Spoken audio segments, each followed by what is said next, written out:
रोजचंच वातावरण झालं आमच्या गावात पाणी पडायचं आणि आमचे बैलवाले झाले आज 4 वाजतापासून आबाय धरते तर हे एवढं पाणी वाहते. लय अंधार कुठं पडला होता पाण्याचा. सगळं पाणीच पाणी झालं सगळ्या इकडे. दाखवतो मी तुम्हाला.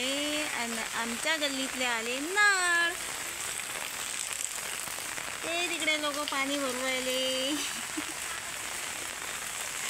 सगळं पाणीच पाणी ढगफुटीसारखं. बंधू बैल बांधायला आले बाहेर आणि कुकडे गेले काय माहीत. मी आली बंधूले पाय आले तर तुम्हाला दाखवून दिला व्ह्यू बाहेरचा कसं आहे पाणी. तर आणि घरातलं आहे पा हे पा किती पाणी थांबलं पायाखाली. आणि घरातला व्ह्यू पा सगळं पाणीच पाणी झालंय. सगळं पाणीच पाणी. छत्रीहूनही पाणीच पाणी घेऊन राहिलं. बंद झाले गायब.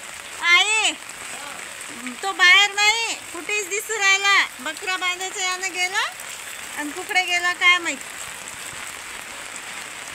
एवढं पाणी झालं की बकऱ्यासाठी धुपट करत असतो गवताचा या कुटाराचा. सगळं कुटारवाला झालं. सगळं बकऱ्या खाली पाणी गेला आणि कोठं काय किती वाला झालं. सगळ्या धारा लागल्या. कटोरेन बकेटा ठेवल्या पाणी अडवासाठी. कारण तिकडून पाणी येते कोठ्यात बैलाय खाली. पण तरी पाणी काही आटपलं नाही. लय रप रप रप रप पाणी आलं.